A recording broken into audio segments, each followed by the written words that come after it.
Mēs esam pieslēgušies klientu vadības sistēmai vTiger un ir atvērts klientu partneru saraksts. Mēs varam šo sarakstu šķirot, klikšķinot uz nosaukumu atveras vaļā tieši konkrētais klients. Un šajā atvērtā klienta formā mēs redzam visu informāciju, mēs varam klikšķinot uz sūtīt viņam e-pastu uzreiz, pievienot uzdevumu, darījumu, sūtīt pastu, skatīties adresi kartē, kā arī mēs redzam uzreiz pie klienta visas saistītās lietas, kontaktpersonas, ja ir darījumi, tas ir darījums izmantojumi, ja ir kāds līgums, kā sadarbības līgums uz vairākiem pasūtījumiem, pasūtījumi, rēķini, e-pasti, un arī mēs šeit varam pievienot jebkuru failu, ne tikai dokumentu, un šeit arī mēs tad varam viņu uzreiz atvērt. E-pasti, visi, kas būs sūtīts ar šo sistēmu, viņi šeit parādīsies, un viņi integrēs ar jūs esošo pastkastīti, tur jūs arī redzēsiet no šīs sistēmas sūtītos e-pastus. Šīs lietas, kas ir apakšā zem klienta, viņas uzreiz var atvērt vaļā arī, jebko praktiski, kur jūs klikšķināt, tas arī atveras. Ja nepieciešams rediģēt, tad vai nu vienu lauku spiežam rediģēt un mainam, kas ir nepieciešams, vai arī izmantojam pogu rediģēt un visu formu atveras rediģēšanas režīmā, kur mēs varam izmainīt to, kas nepieciešams. Mēs varam arī tieši jūsu uzņēmumu pievienot, atņemt, teiksim, tos laukus, kas ir nepieciešami. Pēc tam spiežam saglabāt, kad izmaiņas ir veiktas, neizcelšu atcelt, jo nav nepieciešams nekas. Šo klientu mēs varam arī kopēt, ja ir kaut kas ļoti līdzīgs citam klientam. Ja mums ir saraksts, mēs varam ar būtiņu pāriet uz nākamo klientu. Ar šo zaļo krustu mēs varam pievienot jaunu klientu. Tāpat arī, ja mēs atveram atkal vaļā klientu partneru sarakstu, arī vai nu zaļš krusts vai jauns, lai mēs ievadītu jaunu klientu. Un pēc saglabāšanas mums principā atvērsies šis paloks. Tātad, lai mēs reģistrētu līgumu un rēķinu, spiežam pievienot pasūtījumu, ja tas ir vienreizējais līgums rēķins. Ievadam pasūtījumu nosaukumu, lai mēs pasūtījumu sarakstā viņu varam atpazīt. Ievedam datumus. Un pārējais aizpildies automātiski, tas arī jūs pats varat noteikt, kā ir nepieciešams.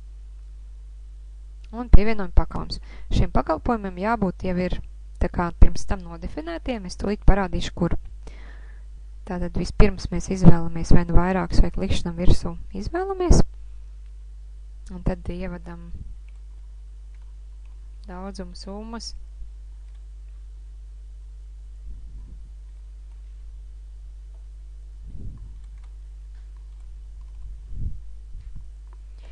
Varam izvēlēties arī, lai tas ir beznodokļu režīms.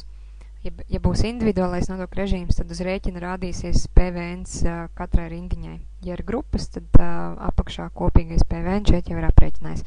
Var likt atlaides gan atsevišķi katrai rindai, gan kopīgās. Saglabājam. Faktiski viss priekš līguma un rēķina mums ir gatavs, lai izveidot līgumu spiežam apvienot, te mēs varam arī vairākas līguma formas uzturēt, tad izvēlētos no saraksta.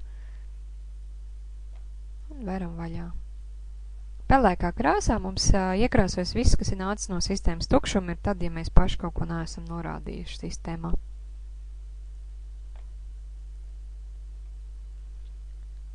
Un priekš rēķina es spiežu reģistrēt rēķins. Vienam pasūtījumam es varu vienu vai vairākus rēķinus reģistrēt. Te vēl man viss vēl nav notulkots, bet tas jau sīkums. Un faktiski viss jau priekš rēķina ir gatavs. Vēlāk šeit varēs likt arī apmaksas datumu, summas un status, vai ir apmaksāts vai nav. Ir arī kredīta rēķina formas un tam līdzīgi. Liekam saglabāt. Un rēķins arī mums ir gatavs.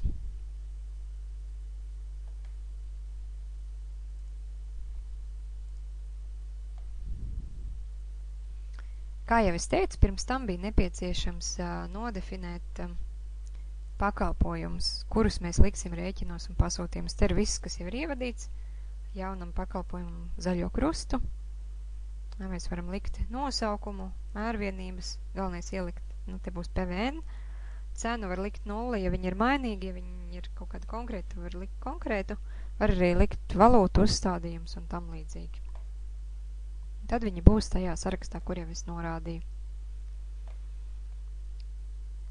Ja mēs gribam veidot sadarbības līgumu, tad mēs izmantojam darījumus.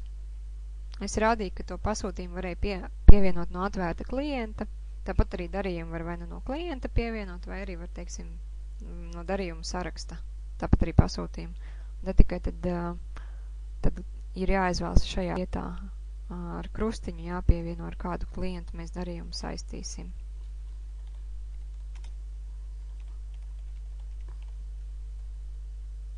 Arī šie lauki ir atkarīgi, kādi jums ir nepieciešami. Sakam, ka tas ir gada vai varbūt sadarbības līgums.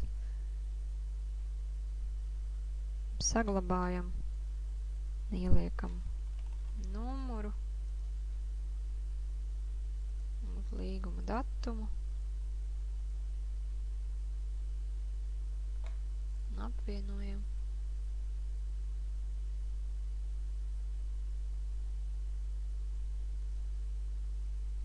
Arī te mums viņš ir izveidojies.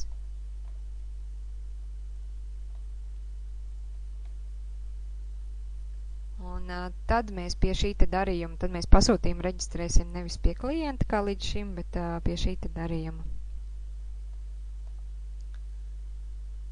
Kad mums ir atvērts darījums, mēs varam arī atvērt atkal vaļā klientu no šī paša darījuma un skatīties visu, kas viņam ir izveidots. Otrs variants, mēs varam uzreiz vairākus patiesībā līgumus ģenerēt, atzīmējam šeit nepieciešamos, spiežam apvienot. Tā kā viņi visi ir jāsaglabā katrs atsevišķi, tad viņi uzreiz neizveidosies tā kā Wordā, bet būs jāspiež lejuplādēt dokumentu, ja tas ir vairāk uzreiz. Vēl šo te masveida funkciju var izmantot, mēs varam uzreiz vairākas vērtības pamainīt, piemēram, statusu, piemēram, rēķinam likt izpildīts kaut kādu atbildīgo un tam līdzīgi. Tas tiešām ļoti noder darba gaitā. Var uzreiz vairākiem sūtīt e-pastus, vairākiem atzīmētājiem, bet tad mums būtu jābūt klienta formai vaļā.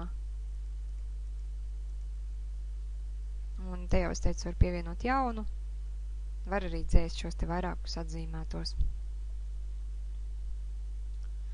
Vēl sistēmā ir tādas funkcijas, teiksim, atvērt visas izvēles, iepriekšējie, ko mēs esam darījuši, kur bijuši kaut kas aizmirstās, čats, kalkulators, pasaules pulkstenis, kalendārs, ja mēs izmantojam, šo te meklēšanu var te pateikt, ka mēs viņu vispār nerādam.